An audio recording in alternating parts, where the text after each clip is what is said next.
Hello everyone, welcome in Jamanata's E2 channel.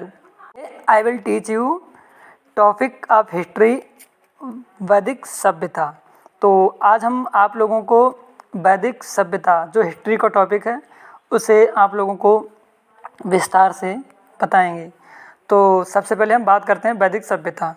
तो वैदिक सभ्यता जो थी आर्यों द्वारा निर्मित सभ्यता वैदिक सभ्यता कहलाई। आर्यों द्वारा निर्मित सभ्यता वैदिक सभ्यता कहलाई। वैदिक काल का विभाजन जो था दो भागों में ऋग्वैदिक काल और उत्तर वैदिक काल में किया गया है। वैदिक काल का विभाजन दो भागों में ऋग्वैदिक काल और उत्तर वैदिक काल में किया गया है। आर्य लोग सर्वप्रथम पंजाब एवं अफगानिस्तान में बसे थे। आर्य सर्वप्रथम पंजाब एवं अफगानिस्तान में बसे। आर्यों का मूल निवास स्थान मध्य एशिया को माना जाता है। आर्यों का मूल निवास स्थान मध्य एशिया को माना जाता है। आर्यों द्वारा विकसित सभ्यता जो थी ग्रामीण सभ्यता थी। आर्यों द्वारा विकसित सभ्यता ग्रामीण सभ्यता थी। आर्यों की मुख्य भाषा संस्कृत थी। आर्यों की मुख्य भाषा संस्कृत थी। आर्यों के प्रशासनिक इकाई 5 भागों में बटा हुआ था। आर्यों के प्रशासनिक इकाई 5 भागों में बटा था।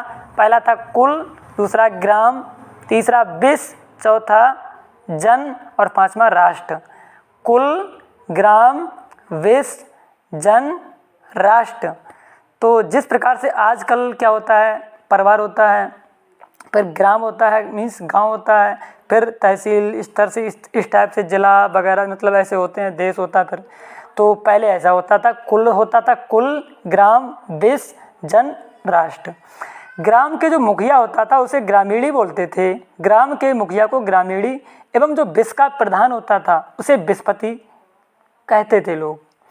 जन के शासक को राजन कहा जाता था। मीन्स जन मीन्स होता है जनता। जनता के शासक को राजन कहा जाता था।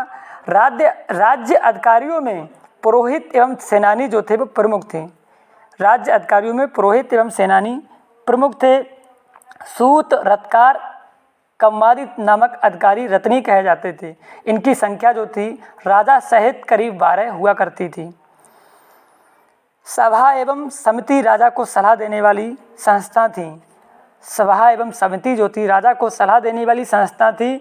सभा जो थी श्रेष्ठ एवं संभ्रांत लोगों की संस्था थी, जबकि समिति जो थी सामान्य जनता का प्रतिनिधित्व करती थी और इसके अध्यक्ष को ईशान कहा जाता था।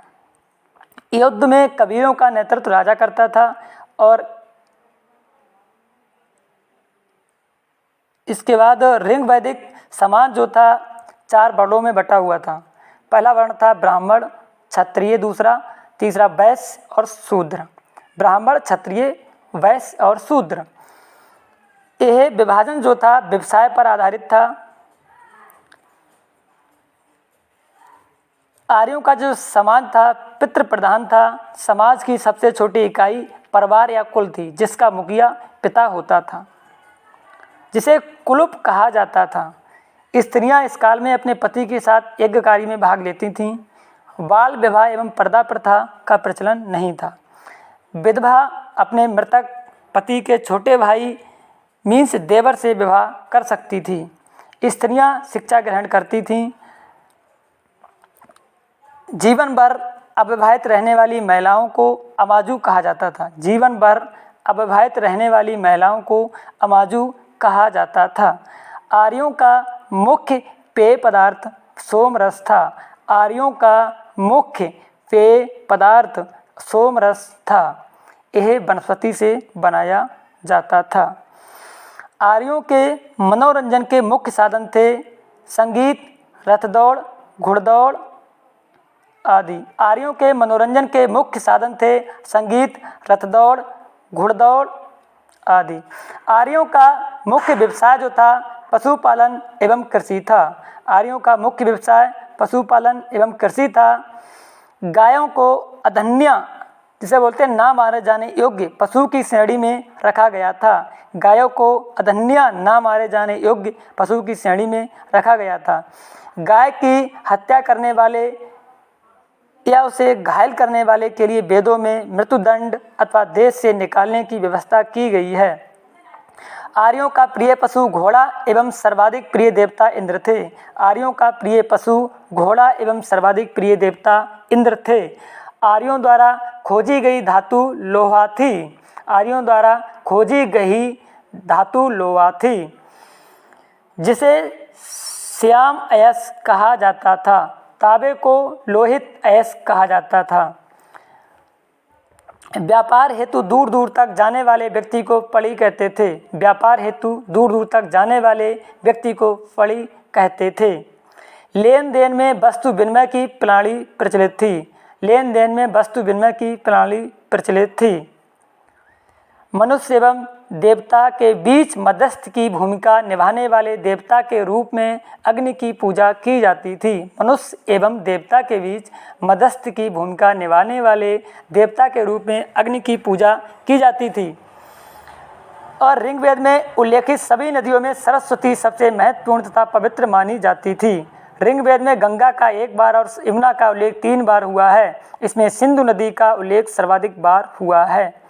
उत्तर वैदिक काल में इंद्र के स्थान पर प्रजापति सर्वाधिक प्रिय देवता हो गए थे। उत्तर वैदिक काल में राजा के राज्याभिषेक के समय राजसूय यज्ञ का अनुष्ठान किया करता था। उत्तर वैदिक काल में वर्ण व्यवसाय की बजाय जन्म के आधार पर निर्धारित होने लगे थे। उत्तर वैदिक काल में हल को सिरा और हल रेखा को सीता कहा जाता था। सत्यमेव जयते जो था मंडोक उपनिषद से लिया गया है। मंडोक उपनिषद से लिया गया है सत्यमेव जयते। सत्यमेव जयते में उपनिषद में यज्ञ की, इसी उपनिषद में यज्ञ की तुलना जो है टूटी हुई नाव से की गई है। गायत्री मंत्र सव्रत नामक देवता को संबोधित है, जिसका संबंध ऋग्वेद से है। उत्तर वैदिक काल में कौशाम्बी नगर में प्रथम बार पक्की ईंटों का प्रयोग किया गया है। उत्तर वैदिक काल में कौशाम्बी नगर में प्रथम बार पक्की ईंटों का प्रयोग किया गया है। महाकाव्य 2 हैं, महाभारत एवं रामायण। महाभारत एवं रामायण। महाभारत का पुराना नाम जय संहिता है। महाभारत का पुराना नाम जय संहिता है।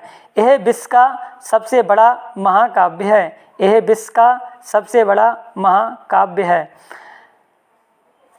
तो अब हम इसके क्वेश्चन पूछते हैं। तो पहला क्वेश्चन है, वैदिक काल को कितने भागों में बांटा गया है? तो वैदिक काल को 2 भागों में बांटा गया है। पहला ऋग वैदिक काल और उत्तर वैदिक काल। अगला क्वेश्चन है, आर्य लोग जो थे सर्वप्रथम कहाँ बसे थे? तो आंसर होगा पंजाब और अफगानिस्तान। अगला क्वेश्चन है, आर्यों का मूल निवास स्थान किसे माना जाता है? तो आर्यों के मूल निवास स्थान मध्य एशिया को माना जाता है। अगला क्वेश्चन है, आर्यों द्वारा निर्मित सभ्यता क्या कहलाई? तो आंसर होगा वैदिक सभ्यता। वैदिक सभ्यता। अगला क्वेश्चन है, आर्यों द्वारा विकसित सभ्यता क्या थी? आर्यों द्वारा विकसित सभ्यता क्या थी? तो आंसर होगा ग्रामीण सभ्यता। ग्रामीण सभ्यता। अगला क्वेश्चन है, आर्यों की मुख्य भाषा क्या थी? तो आंसर होगा संस्कृत। संस्कृत। अगला क्वेश्चन है, आर्यों का समाज, आर्यों का जो प्रशासनिक इकाई थी कितने भागों में बटी थी? तो आंसर होगा 5। 5 थे, जैसे कुल, ग्राम, विश्व, जन, राष्ट्र। अगला क्वेश्चन है, ग्राम के मुखिया को क्या कहा जाता था? तो आंसर होगा ग्रामीणी। ग्रामीणी। विश्व का प्रधान कौन कहलाता था? तो विश्व का प्रधान विश्वपति कहलाता था। जन के शासक को क्या कहा जाता था? जन के शासक को क्या कहा जाता था? तो आंसर होगा राजन। अगला क्वेश्चन है, सलाह देने वाली संस्था, राजा को सलाह देने वाली संस्था का क्या नाम था? तो आंसर होगा सभा एवं समिति। सभा एवं समिति। तो सभा क्या कहलाती थी? सभा जो थी वो थी जो श्रेष्ठ एवं संभ्रांत लोगों की संस्था थी, उसे हम सभा बोलते थे। और समिति क्या थी? समिति जो थी सामान्य जनता का प्रतिनिधित्व करती थी। अगला क्वेश्चन है, युद्ध में किस चीज़ का प्रयोग किया जाता था? युद्ध जो थे कबीलों के रूप में जाते थे और राजा उसका नेतृत्व करता था। युद्ध में जो लोग थे वो कबीले के रूप में जाया करते थे और राजा उसका नेतृत्व करता था। अगला क्वेश्चन है वर्ण कितने थे? तो आंसर होगा वर्ण जो थे 4 थे, ब्राह्मण, क्षत्रिय, वैश्य और शूद्र। अगला क्वेश्चन है आर्यों का समाज कैसा था? तो आंसर होगा पितृ प्रधान। समाज की सबसे छोटी इकाई क्या थी? तो आंसर होगा परिवार या कुल, परिवार या कुल। अगला क्वेश्चन है जीवन भर अविवाहित रहने वाली महिलाओं को क्या कहा जाता था? तो आंसर होगा अमाजू, अमाजू। अगला क्वेश्चन है आर्यों का मुख्य पेय पदार्थ क्या था? आर्यों का मुख्य पेय पदार्थ क्या था? तो आंसर होगा सोम रस, सोम रस। अगला क्वेश्चन है आर्यों के मनोरंजन का मुख्य साधन क्या था? आर्यों का मनोरंजन के मुख्य साधन क्या थे? तो आंसर होगा संगीत, रथ दौड़, घुड़दौड़ आदि। आर्यों का मुख्य व्यवसाय क्या था? आर्यों का मुख्य व्यवसाय क्या था? तो आंसर होगा पशुपालन एवं कृषि, पशुपालन एवं कृषि। अगला क्वेश्चन है आर्यों का प्रिय पशु क्या था? तो आंसर होगा घोड़ा। अगला क्वेश्चन है सर्वाधिक प्रिय देवता कौन था? तो आंसर होगा इंद्र, इंद्र। अगला क्वेश्चन है आर्यों द्वारा खोजी गई धातु क्या थी? तो आर्यों द्वारा खोजी गई धातु लोहा थी। अगला क्वेश्चन है मनुष्य एवं देवता के बीच मध्यस्थ की भूमिका निभाने वाले देवता के रूप में किसकी पूजा की जाती थी? तो आंसर होगा अग्नि की पूजा, अग्नि की पूजा। अगला क्वेश्चन है ऋग वैदिक काल में मतलब सबसे महत्वपूर्ण और पवित्र किस नदी को माना जाता है? तो आंसर होगा सरस्वती, सरस्वती नदी को। उत्तर वैदिक काल में इंद्र के स्थान पर सर्वाधिक प्रिय देवता कौन हो गया था? तो आंसर होगा प्रजापति, प्रजापति। उत्तर वैदिक काल में हल को क्या कहा जाता था? तो हल को सिरा कहा जाता था और हल रेखा को सीता कहा जाता था, सीता कहा जाता था।